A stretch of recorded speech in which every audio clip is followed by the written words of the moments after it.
Now that you have set up your autoresponder system, you can set up your web forms. In other words, web forms are forms that allow you to collect people's emails and their names and get them onto your email list. Now, keep in mind that a lot of you may not need to do this, especially if you're using a landing page creation system like Lead Pages or something else that connects to GetResponse or your autoresponder system through API. If you're doing it that way, you're not going to really need to know how to do this. You only need to know how to do this if you're not using those systems. Now, at the same time, if you don't know how to do this and you've never done this before, I would highly recommend that you actually watch this video so that you have a better understanding of how things work, because there will come a time where you may need to set this up. So with that said, let's jump on over to getresponse.com and I'm going to show you how to set up a web form. Okay, so to create a form, all you need to do is go to this forms and surveys. So click on this and you're going to see manage forms. Next thing is click on create form. And then of course you'll have the ability to create a form. So you can either use the list builder wizard, as you can see here.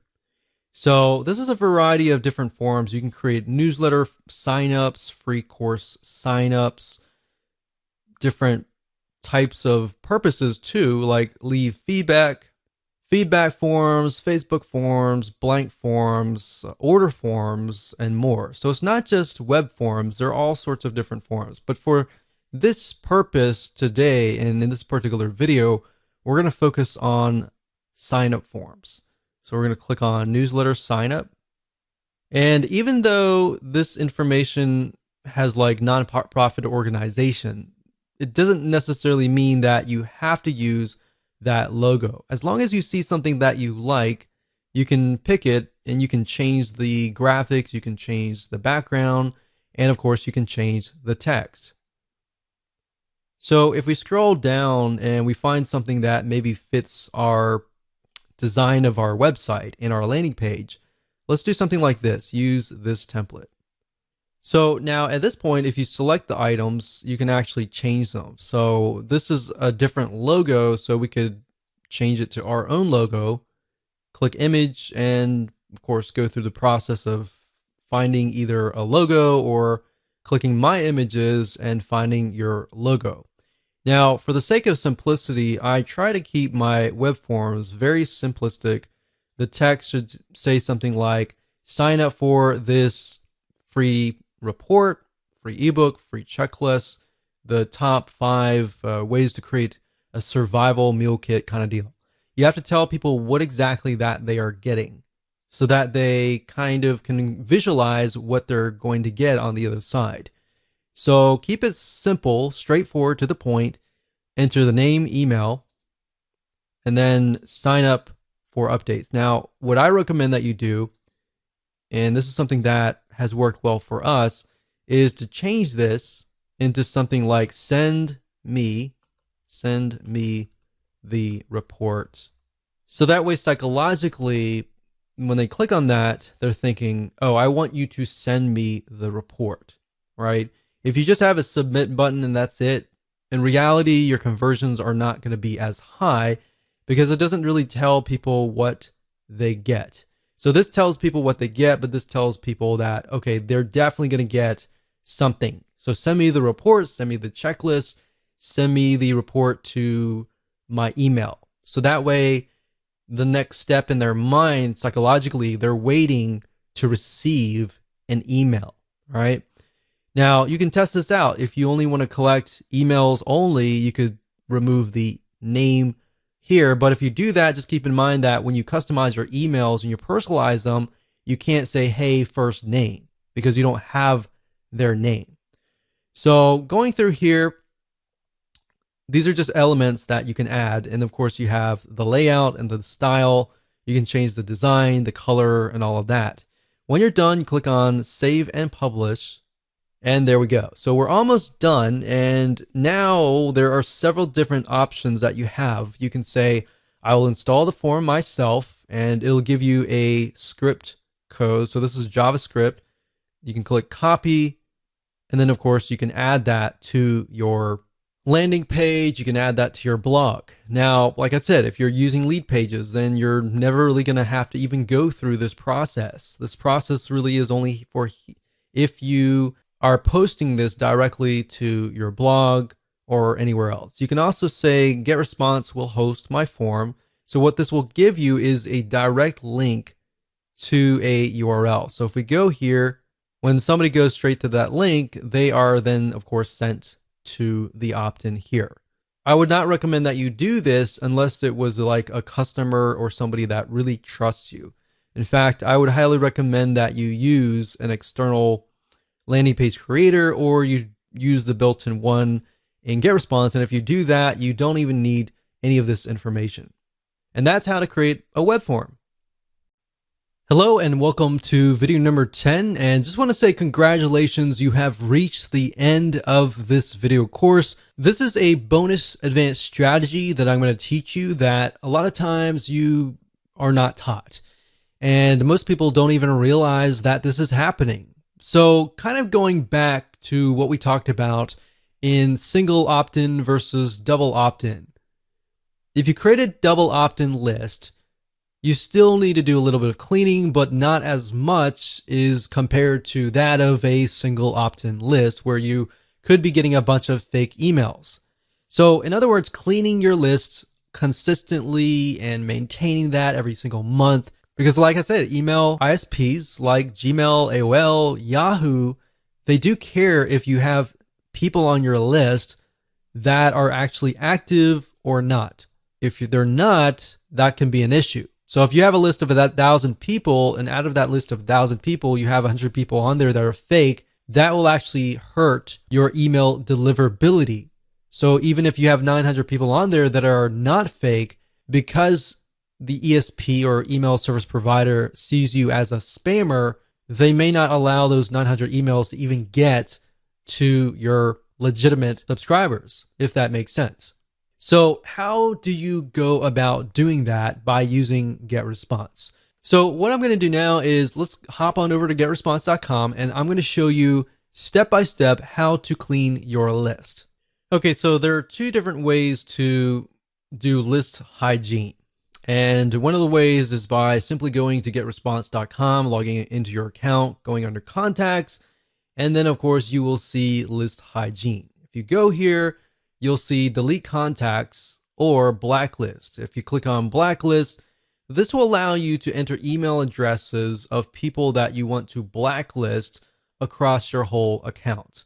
So to do that, what you can do is go to blacklist, click global blacklist for my account. And what that will do is it'll remove them totally from all of your lists, meaning anytime somebody tries to sign up again, they won't be able to sign up. Now, obviously, they could get around that by entering a fake email if you had single opt-in turned on, or they could use a fake email address even if you're using double opt-in as well. So this only protects you to a certain degree, and this works actually really well in a lot of non-technical niches, especially.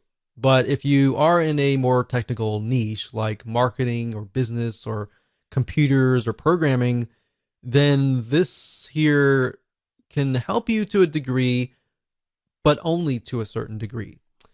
And of course, blacklist for specific lists, which allows you to blacklist people for specific lists. But at the end of the day, we recommend doing the global blacklist compared to the specific lists. Now, another way of doing list hygiene and finding people that are maybe not active is by going to click search. Now, another way to do list hygiene is go to search and click on advanced search. And what we're trying to do here is find people that maybe who have never opened an email before or have never clicked a link before. Now, one thing to note here is that unless your emails are HTML emails or template-based emails, you're not going to be able to track whether or not they open the email. So keep that in mind. Another thing is sometimes some devices won't actually load. If for example, Gmail, if you send an email to a Gmail account, a lot of times if you'll notice it says that the user has to click a link to allow Gmail to load an image. And if they don't click that and they open the email, then that's also hard to detect. So that just keep in mind that unless you have HTML email set up, that's one hard indication to go by. Now, one good indication to go by is if they actually click the link. So regardless of it's a plain text email or an HTML email, as long as they click the link, you can detect that. So what I would go by is people who do not click links. All right. What you can do here is you can do all selected lists, any autoresponder setting. So basically we're saying every single subscriber, and we're going to add a condition, and let's say contact actions. So message open. And like I said, it's hard to detect that. So let's say last click date. So if last click date is before a certain date, and we click apply, and we notice that we have about 100 people who have not clicked any links within the last, let's say, 6 months, then you probably want to delete them, because that means they're most likely inactive, and you're paying for inactive people. I know psychologically you might be thinking, well, I want to keep that list. What if that list were to come back? You put them into a segment, you email that list, and you say, hey, I noticed that you haven't clicked any links. I wonder why and how I can improve my content to fit your needs. Something like that may allow you to reactivate people who just aren't opening their emails. And you got to keep in mind, some people are just busy. So you can do that, but you can do the opposite. And let's say you send that out, nothing happens, and you might get a few people clicking. But then, of course, you have the far and few people that just don't click. They sign up, they forget about it, and they go to the move on to the next thing. So for those people, you can say contact actions last click date is before, let's say, 6 months out. So we click apply. And then now what we do is we see there's a certain amount of contacts down here that will be able to see how many people are not clicking the links. So now what we can do is we can save this. We can click this here, this email address, and we can save it as a segment, and then we can email that segment. There are many different ways of doing this, but you really need to get creative and just think about, okay, what signifies somebody who is not active? And if they're not active, I shouldn't be paying for them on my list. And number two, believe it or not, they will actually harm your list. So if you have a list of 1,000 people and only 10% are actually clicking through, or worse, only 1% are clicking through, then because it's a bigger list, you have a smaller amount of percentage. And as you're emailing out, the email service provider will analyze how many people are actually clicking your links. Now, let's say you have 900 people out of that list that are just inactive. So you delete all those 900 people, and then you are left with 100 people. But let's say those 50 out of the 100 people were clicking anyways. Now you've narrowed it down from a very small percentage down to 50% open rate and 50% click-through rate. So maybe a higher open rate, a larger 50% click-through rate. And that is why you need to clean your list.